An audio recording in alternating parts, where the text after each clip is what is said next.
श्री शिवाय नमस्तुभ्यं। दोस्तों, आप सभी लोग जानते हैं कि 6 सितंबर 2025 यानी शनिवार को पड़ रही है अनंत चतुर्दशी व्रत। और दोस्तों, ये वह तिथि है जो भाद्रपद मास में पड़ने वाली सबसे बड़ी तिथि अनंत चतुर्दशी व्रत है और इसका बहुत ही बड़ा और विशेष महत्व होता है। अगर कभी भी मौका लग जाए तो आप लोगों को पीपल के पत्ते पर राम लिखकर बहुत छोटा सा उपाय करना है। इन दोनों का संयोग बहुत ही कम आता है। इसी के साथ में गुरुजी ने अपनी शिवपुराण कथा में बताया है कि इस दिन आपको एक पीपल के पत्ते पर राम वाला उपाय तो आपको अवश्य ही करना चाहिए, क्योंकि ऐसा दिन पूरे साल में सिर्फ एक ही बार आता है। और दोस्तों, आप सभी लोग जानते हो कि शनिवार का अगर सबसे बड़ा कोई उपाय है तो वह पीपल के पत्ते पर राम वाला उपाय। तो दोस्तों, शनिवार अनंत चतुर्दशी के दिन इस पीपल के पत्ते पर राम लिखकर बहुत छोटा सा उपाय करना है। बहुत सारे लोग होंगे जिन लोगों ने इस उपाय को ना किया हो, मतलब पूरा साल निकल गया, उन्होंने किसी भी दिन इस पीपल के पत्ते पर राम वाला उपाय को ना किया हो। पर दोस्तों, आपके पास एक पहला मौका बचा हुआ है, जो कि 6 सितंबर 2025 शनिवार अनंत चतुर्दशी के दिन है। इस दिन आप लोगों को इस वाले उपाय को जरूर कर लेना है।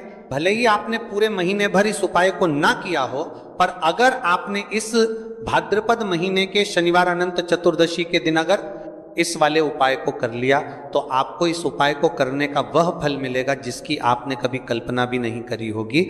इसीलिए आप लोग इस वाले उपाय को एक बार जरूर कर लेना है, ताकि आप लोगों के हाथ से ये मौका ना जा सके और आपको इस उपाय को करने का फल मिल सके। दोस्तों, ये उपाय अपनी अभी की ही श्री शिव महापुराण की कथा में बताया है जी। इस उपाय को आज हम आपको बहुत अच्छे से समझाने वाले हैं। इस वीडियो को देखने के शाम तक आज इस उपाय को समझने के लिए आपको कोई और वीडियो को देखने की जरूरत नहीं पड़ेगी। तो चलिए दोस्तों, उपाय को शुरू करते हैं। देखिए, इस भाद्रपद महीने के शनिवार अनंत चतुर्दशी के दिन यह इतना खास होता है, इतना महत्वपूर्ण होता है। देखा गया है कभी कभी बड़े बड़े पूजा पाठ अनुष्ठान से जो मनोकामना पूर्ण नहीं होते, वह भाद्रपद महीने के शनिवार अनंत चतुर्दशी के दिन एक छोटे से उपाय करने से ही आपकी मनोकामना पूर्ण हो जाती है। और बहुत सारे लोगों ने इस उपाय को किया भी है और उनको इस उपाय को करने का फल भी जरूर मिला है। अगर आप लोग भी इस उपाय को करना चाहते हैं तो आप इस उपाय को पहले अच्छे से समझ लेना, सुन लेना, उसके बाद करना। आपको इस उपाय का फल जरूर मिलेगा और इस उपाय को कर लेने से आपके घर में चाहे किसी भी प्रकार की दुख और समस्या क्यों ना चल रही हो, आपको उसका कारण भी नहीं पता है कि भाई ये समस्या किस कारण से चल रही है, उसका कुछ भी कारण हो सकता है। जैसे पितृदोष हो सकता है या किसी भी तरह का मंगल दोष भी हो सकता है। तो इस दिन आप लोगों को ये वाला उपाय कर लेना है। ये एक ऐसा उपाय है जिस उपाय को अगर किसी विशेष दिन पर किया जाए तो भाई उस विशेष दिन का जो है वो तो हमें मिलता ही मिलता है। पर हमने उस दिन पर इस उपाय को किया है तो हमें उससे भी बड़ा फल मिलता है, और फल बहुत जल्दी मिलता है, क्योंकि आप इस उपाय को बहुत ही बड़े और विशेष दिन पर कर रहे हो। तो चलिए अब उपाय के बारे में बात करते हैं, लेकिन उससे पहले आप लोगों के बीच कर देंगे को ये जानना आवश्यक है कि आखिर ये उपाय किस समय करना है, किसको करना है और कैसे करना है। तो चलिए हम आगे आपको वीडियो में एक एक करके बता देते हैं। लेकिन उससे पहले अगर आप लोग हमारे चैनल पर पहली बार आए हैं या फिर मेरी आवाज़ आज पहली बार सुन रहे हैं तो हमारे चैनल को सब्सक्राइब जरूर कर लेना और इस वीडियो को लाइक करके कमेंट बॉक्स में श्री शिवाय नमस्तुभ्यं ओम नमः शिवाय जरूर टाइप कर देना। तो दोस्तों, इस पीपल के पत्ते पर राम वाला उपाय को हमें इस शनिवार अनंत चतुर्दशी के दिन कैसे करना है, किसको करना है, किस समय करना है और कहां पर करना है, ये सारे सवालों के जवाब आपको इस वीडियो में मिल जाएंगे। और जो ये वीडियो देखेगा भाई, उसको पीपल के पत्ते पर राम वाला उपाय जरूर करना चाहिए, क्योंकि इस दिन पीपल के पत्ते का भी बहुत ही बड़ा और विशेष महत्व होता है। आ जाए पीपल के पत्ते पर राम वाला उपाय जरूर करने वाली है। 5 बार बाद पीपल के पत्ते पर राम वाला उपाय जरूर करना चाहिए। उपाय की तो ये सोने पर सुहागा वाली बात हो जाती है और ये एक बहुत ही बड़ा उपाय हो जाता है इस शनिवार का। तो अब दोस्तों, इस पीपल के पत्ते पर राम वाला उपाय को आखिर करना किसको है, सबसे पहले हम लोग वो बात जान लेते हैं। तो देखो, घर की जो बड़ी माताएं बहनें होती हैं, उन माताओं बहनों में से कोई भी एक बड़ी माता बहन इस वाले उपाय को कर सकती है। और दोस्तों, अगर आप चाहे तो अपने घर में से सभी सदस्यों को भी इस उपाय को करवा सकते हैं। अगर किसी व्यक्ति की खुद की कोई मनोकामना है, खुद की कोई दुख और परेशानी है जो कि वह अपने लिए ही करना चाहता है, इस वाले उपाय को तो वह खुद अपने लिए भी कर सकता है। बाकी अगर कोई घर में से ऐसा है जो कि अपने पूरे घर परिवार की सुख और शांति के लिए ये वाला उपाय करना चाहता है, तो भाई वह भी कर्मा है सकता है, उसमें भी कोई दिक्कत वाली बात नहीं है। कहने का मतलब यह है कि इस उपाय को हर एक सदस्य भी कर सकता है और पूरे घर परिवार के सदस्य के लिए घर की बड़ी माताओं बहनों में से कोई एक माता बहन भी कर सकती है। माताएं बहनें अगर घर में उपस्थित ना हो या वह ये वाला उपाय ना कर पा रही हो, तो फिर घर का कोई बड़ा सदस्य भी इस पीपल के पत्ते पर राम वाला उपाय को कर सकता है, चाहे फिर वह पुरुष ही क्यों ना हो, उसमें कोई भी दिक्कत वाली बात नहीं है। उसके बाद में दोस्तों जो अगला प्रश्न निकल कर आता है वह यह आता है इस उपाय को लेकर कि आखिर इस उपाय को हमें किस समय करना है, सुबह के समय करना है कि शाम के समय करना है। तो देखो, इस वाले उपाय को आप लोग सुबह के समय भी कर सकते हो और शाम के समय प्रदोष काल में भी कर सकते हो। अब अगर आप पूछो कि भाई साहब सबसे उत्तम समय कौन रहेगा इस पीपल के पत्ते पर राम वाला उपाय को करने का, तो हम आपसे बस यही कहेंगे कि इस उपाय को आप सुबह के समय करेंगे तो ज़्यादा बेहतर होगा। बाकी अगर प्रदोष काल शाम के समय भी करेंगे तो भी अच्छा होगा, उसमें कोई भी दिक्कत वाली बात नहीं है। तो अब दोस्तों, जो अगली सबसे बड़ी और महत्वपूर्ण बात आती है वो ये आती है कि सुबह अगर हम उपाय को करेंगे तो हमें कितने बजे से लेकर कितने बजे तक के बीच में करना है, और शाम के समय प्रदोष काल में करेंगे तो हमें कितने बजे से लेकर कितने बजे के बीच में करना है। तो देखो, सुबह जितनी जल्दी हो सके आप उपाय को करने की कोशिश करना। बाकी अगर किसी कारणवश लेट भी हो जाओ, थोड़ी देर भी हो आए, तो 10 या 11 बजे तक भी आप उपाय कर लेना, पर 12:00 बजे से ज़्यादा देरी ना हो, ठीक है, इस बात का ध्यान रखना। उसके बाद में दोस्तों, अगर शाम के समय प्रदोष काल की बात करें, प्रदोष काल का जो समय है होता है वह शाम के 6 बजे से शुरू हो जाता है। मतलब शाम के 6:00 बजे से लेकर 7 बजे के बीच का जो समय होता है, ये समय प्रदोष काल का समय होता है। तो आप इस उपाय को 7 या 8 बजे के बीच में भी कर सकते हो, मतलब शाम के 6 बजे से रात 8, कभी भी इस वाले उपाय को कर सकते हो, उसमें कोई भी दिक्कत वाली बात नहीं है। हमें किसी भी दिन आपको पीपल के पत्ते पर राम लिखकर बहुत छोटा सा उपाय करना है, ऐसा समझ लीजिए। जितने भी आपके शत्रु हैं, जो भी आपके विरोधी हैं, दुश्मन हैं, जो आपको हर तरफ से परेशान कर रहे हैं, अब उन शत्रुओं की अकड़ निकलेगी। शत्रु का किया कराया भी तुरंत हट जाएगा जब शनिवार में आप इस छोटे से उपाय को करेंगे। तो देखिए, आज की वीडियो विशेषकर उन लोगों के लिए ही है जो अपने जीवन में शत्रुओं से और दुश्मन से बहुत ज़्यादा परेशान हो चुके हैं। देखिए, जगत जननी माँ जगदम्बा का हम शनिवार में पूजन करते हैं और उनसे जुड़े हुए उपाय करते हैं। साथ ही साथ आपको बता दें कि शनिवार में संकट मोचन हनुमान जी का पूजन करने से और उनसे जुड़े हुए कुछ उपाय करने से जीवन के बड़े से बड़े कष्ट भी क्षण भर में दूर हो जाते हैं। तब बहुत कम समय में आपके शत्रु और आपके विरोधी आपके जीवन से दूर हो जाएंगे। आपके दुश्मन लाख कोशिश करने के बाद भी आपका बाल भी बांका नहीं कर पाएंगे, अगर आप शनिवार में इस छोटे से उपाय को कर लेते हैं। आप देखिए, आज का जो समय है ये कलयुग का समय है, और कलयुग के एकमात्र देवता जो अपने भक्तों के जीवन से सारे कष्टों को दूर कर देते हैं वह स्वयं है संकट मोचन हनुमान जी। और संकट मोचन हनुमान जी का पूजन अगर आप शनिवार में करते हैं और उनसे जुड़ा हुआ ये छोटा सा उपाय अगर आप शनिवार में किसी भी दिन कर लेते हैं, तो ऐसा समझ लीजिए आपके जो शत्रु हैं, आपके जो विरोधी, आपके जो दुश्मन हैं, ये किसी भी तरह से आपको परेशान करने का प्रयास कर लें, आपका बाल भी बांका नहीं कर पाएंगे। दूसरी चीज, अगर आपके शत्रु ने आपके ऊपर कोई भी तंत्र मंत्र करवा रखा है, कोई भी जादू टोना, कोई भी ब्लैक मैजिक आपके ऊपर करवा दिया है या करवाने का प्रयास कर रहे हैं, ऐसा समझ लीजिए वो क्या कराया आप तक पहुंचेगा ही नहीं। और अगर आप तक पहुंच गया है, कोई भी ब्लैक मैजिक तुरंत हट जाएगा जब आप इस छोटे से उपाय को शनिवार में करेंगे। देखिए, उपाय छोटा है लेकिन बहुत महादिव्य चमत्कारी है। मतलब उपाय को करने में ना तो आपका ज्यादा समय जाएगा, ना ही इसमें आपके ज्यादा पैसे लगने वाले हैं। और ऐसा समझ लीजिए कि एक बार ही अगर आपने इस उपाय को शनिवार में कर लिया तो इसका महादिव्य चमत्कार आप खुद देख लेंगे। तो शनिवार के जो 9 दिन होते हैं ये बहुत ही सिद्ध दिन होते हैं।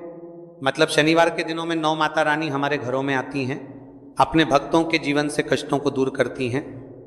साथ ही साथ आपको बता दें कि शनिवार के टाइम पर जब भी आप संकट मोचन हनुमान जी के उपाय करते हैं तो माँ दुर्गा की आपको असीम और विशेष कृपा मिलती है। माँ दुर्गा आपसे बहुत जल्दी प्रसन्न होती हैं और आपके सारे संकटों को वह दूर कर देती है। तो पीपल के पत्ते में और पीपल के पेड़ में होता है। देवी देवताओं का वास पीपल के पेड़ में श्री हरि विष्णु साक्षात माँ लक्ष्मी वास करती हैं। पीपल के देव में हमारे पितरों का वास होता है।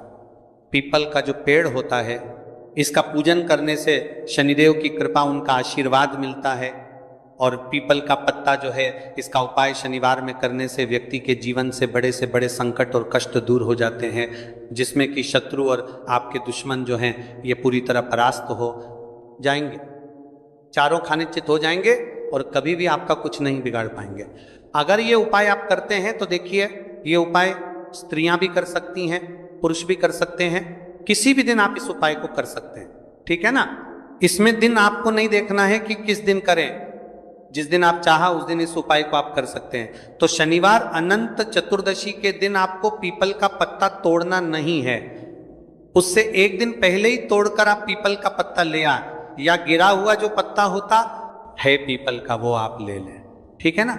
बस इस चीज का आपको ध्यान रखना है कि शनिवार अनंत चतुर्दशी के दिन पीपल के पेड़ से कोई भी पत्ता हम नहीं तोड़ते हैं। इस चीज का आपको विशेष ध्यान रखना है। तो आपको लेना है पीपल का एक पत्ता और शुद्ध जल से उसे साफ कर लेंगे पहले, जिससे कि धूल मिट्टी अगर पीपल के पत्ते पर हो तो वो हट जाए।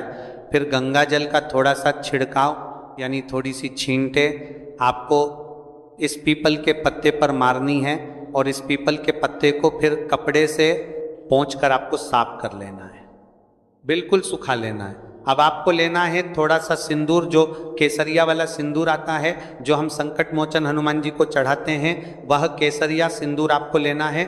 थोड़ा सा जल डाल के से गीला कर लेंगे और इसी सिंदूर से इस पीपल के पत्ते पर आपको भगवान राम का नाम लिखना है। अब किससे लिखेंगे? माचिस की तीली ले सकते हैं, उससे लिख सकते हैं। किसी भी तरह से आपको भगवान राम का नाम इस पीपल के पत्ते पर लिखना है। लिख लिया। एक आपको चमेली के तेल का या सरसों के तेल का दीपक तैयार करना है और एक कोई भी आपको लेनी है मिठाई में यहाँ पर आप बूंदी का प्रसाद ले सकते हैं, बेसन का लड्डू ले सकते हैं, और अगर आप इमरती ले लेते हैं तो ये और भी उत्तम है। देखिए, इमरती का जो भोग होता है ये संकट मोचन हनुमान जी को बहुत ज़्यादा प्रिय है। अब ये सारी चीज़ें लेकर आपको जाना है संकट मोचन हनुमान जी के मंदिर में।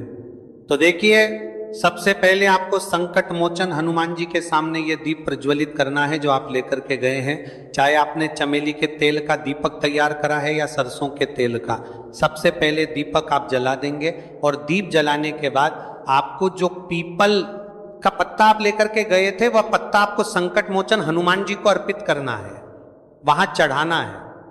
और जो भी भोग में आप लेकर के गए हैं, चाहे आपने बेसन के लड्डू लिए, बूंदी का प्रसाद लिया या फिर इमरती, जो भी कुछ आपने लिया है उसका भोग लगाना है। और संकट मोचन हनुमान जी से आपको प्रार्थना करनी है कि हे जगत का कल्याण करने वाले संकट मोचन हनुमान जी, संकटों को हरने वाले मेरे जीवन से शत्रु और दुश्मनों को भी दूर कर दीजिए।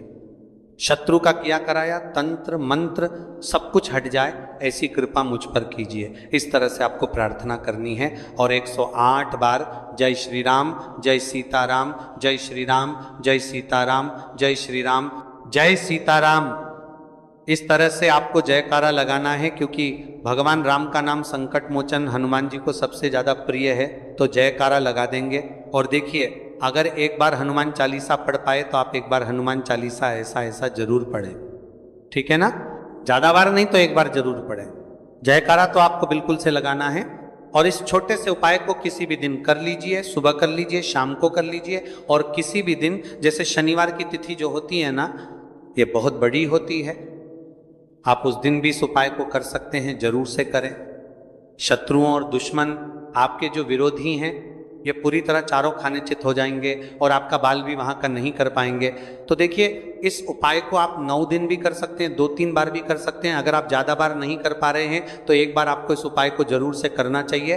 तो देखिए, इस उपाय को करने से जो आपके सामने शत्रु हैं वह भी परास्त हो जाएंगे। जो पीठ पीछे वार करते हैं, पीठ पीछे तंत्र मंत्र करवाते हैं, वह शत्रु भी चारों खाने चित्त हो जाएंगे। बस छोटा सा उपाय है, जरूर करें। तो देखिए, अब बात कर लेते हैं अपने एक बहुत छोटे से उपाय की, जिसे शनिवार में करने से आपकी हर मनोकामना पूरी हो जाती है। ये उपाय आप अपने घर पर ही कर सकते हैं, कहीं जाने की आवश्यकता नहीं। कोई भी ऐसी विश जो बहुत लंबे समय से अधूरी है, पूरी नहीं हो रही है, या धन को लेकर आप बहुत परेशान हैं, या घर में संकट कष्ट बहुत आते हैं, बीमारियां बहुत आती हैं, तो एक लाल पुष्प, जैसे कि गुलाब का फूल भी लाल होता है, आप जरूर से अपने घर के मंदिर में मां दुर्गा को अर्पित करें और एक देसी घी का दीपक लाल बाती का जलाकर मां का पूजन करें। शनिवार में अगर लाल रंग से जुड़ा हुआ ये उपाय आप करते हैं, आपकी सारी मनोरथ, सारी मनोकामनाएं मां पूरा कर देंगी, क्योंकि लाल रंग मां दुर्गा को बहुत प्रिय है। लाल पुष्प और लाल रंग की बाती का दीपक आपकी बड़ी से बड़ी मनोकामना को भी पूरा कर देगा। शनिवार में यह उपाय आप किसी भी दिन कर सकते हैं। दूसरे उपाय के हल्दी वाला जल आपको अपने घर में किस जगह पर डालना है और उपाय को कैसे करना है, और कैसे ये हल्दी वाला जलते भाद्रपद महीने का शनिवार अनंत चतुर्दशी के दिन जब आप अपने घर में डालते हैं, छींट है, उपाय को करते हैं, तो सीधे सीधे माँ लक्ष्मी आपसे प्रसन्न होकर आपके घर में आती हैं और श्री हरि विष्णु के साथ आती हैं। स्थिर लक्ष्मी का आपके घर में वास होता है। कहने का मतलब है कि फिर कभी भी माँ लक्ष्मी आपके घर को छोड़कर नहीं जाती है। जो लोग कहते हैं कि हमारे घर में धन तो आता है लेकिन चला जाता है तारीख के साथ, लेकिन फिजूल खर्ची बहुत है।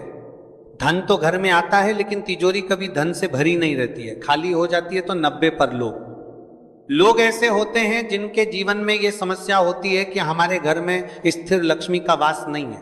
देखिए, हम सभी चाहते हैं ना कि माँ लक्ष्मी और श्री हरि विष्णु हमेशा हमारे घर में रहे, उनका आशीर्वाद बना रहे, हम हमारे जीवन के जितने भी दुख हैं उनका सामना जो है बहुत आसानी से कर सके। देखिए, जब व्यक्ति के पास पैसा नहीं होता है ना, तो वो बहुत सारे कष्ट दुख उसके जीवन में जब आते हैं उनका सामना भी नहीं कर पाता है, और जब उसका आर्थिक पक्ष मजबूत होता है तो बहुत सारी समस्याएं उससे अपने जीवन में जो आती हैं वह छोटी लगती हैं। लेकिन अगर पैसा भी पास नहीं है तो छोटी छोटी प्रॉब्लम्स और छोटी के अंदर छोटी चीजें जो हमारे जीवन में आती हैं वो भी बहुत बड़ी लगने लगती हैं। तो आपको करना क्या है, आपको यहाँ पर लेना है गंगा जल। तो देखिए, सबसे पहले तो आपको अपने पूरे घर में गंगा जल का छींटा लगाना है, ठीक है ना। गंगा जल आपके घर से जितनी भी नेगेटिव एनर्जी होती है उसे बाहर कर देता है, ठीक है ना।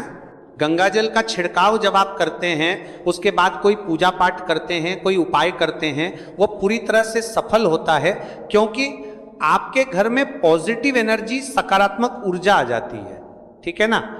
तो इतना करने के बाद आपको क्या करना है, एक लोटे के अंदर या एक कटोरी किसी भी चीज के अंदर आपको अपने घर का शुद्ध जल लेना है, ले लिया। उसके बाद पिसी हुई हल्दी उसके अंदर मिलानी है, मिला दी। जब हल्दी आपको मिलानी है, ठीक है ना, उस समय आपको श्री हरि विष्णु का ध्यान करना है। श्री हरि विष्णु से प्रार्थना करनी है कि मेरे घर में धन बढ़े और कभी भी मेरे घर की जो सुख समृद्धि है उसमें कमी ना आए, ठीक है ना। जब आप जल मिला लेंगे उसके बाद आपको तुलसी का एक पत्ता लेना है। तुलसी का पत्ता पहले ही तोड़ लें। शनिवार अनंत चतुर्दशी के दिन भूलकर भी आपको नहीं तोड़ना है तो वाले दिन नहीं तोड़ेंगे, उससे पहले ही तुलसी का पत्ता तोड़कर रख लें। अगर आपके घर में तुलसी का पौधा इस टाइम सूख गया है, नहीं है, तो जहां पर भी आपको तुलसी का कोई पत्ता मिल जाए, एक पत्ता आप ले आए। उस तुलसी के पत्ते से आपको अपने पूरे घर में उस हल्दी वाले जल का छींटा लगाना है। सबसे पहले घर के मंदिर में लगाएंगे, ठीक है ना। फिर जितने भी रूम है, कमरे हैं, वहां पर लगाएंगे, घर के मुख्य द्वार पर लगाएंगे। इस तरह से जब आप उपाय करते हैं तो आपके घर घर में कभी भी धन की कमी नहीं होती है, धन में वृद्धि होती चली जाती है और धन आपका हमेशा बढ़ता है। देखिए, अगर तुलसी का पत्ता आपको नहीं मिलेगा, और कई के सच्चे कभी भी ये करते हैं, आपको पत्ता दुनी है और दुनी है जिसके तुलसी का पत्ता लगाकर छात्र था पर था और उनके नौ लता है, तब आप किसी भी छोटी सी पूजा वगैरह की जो चम्मच होती है उससे भी छींटा लगा सकते हैं। तो देखिए, जब भी आप अपने घर में शनिवार अनंत चतुर्दशी के दिन हल्दी के पानी का छींटा लगाते हैं तो इससे श्री हरि विष्णु माँ लक्ष्मी के साथ आपके घर में आते हैं और स्थिर रूप से आते हैं। ये मतलब कभी भी आपके घर को वो छोड़कर नहीं जाते। तो देखिए, हल्दी जो है ये जुड़ी है श्री हरि विष्णु से, आपकी कुंडली में गुरु को मजबूत करती है, आपके जीवन में सुख और सौभाग्य को खींच कर लाती है, धन को खींच कर लाती है, माँ लक्ष्मी को प्रसन्न करती है। जिस तरह से हल्दी खाने का स्वाद बढ़ा देती है, बहुत बड़ी बड़ी बीमारियों को दूर कर देती है, उसी तरह से ये आपके जीवन को भी सुख से भर देती है। अगर के उपाय आप सही तरीके से कर लेते हैं तो दोस्तों, ये थे पूज्य गुरुजी द्वारा बताए गए कुछ बहुत ही खास उपाय। अगर आपको जानकारी अच्छी लगी हो तो वीडियो लाइक करिएगा। मिलते हैं फिर एक नए वीडियो के साथ। श्री शिवाय नमस्तु भाई।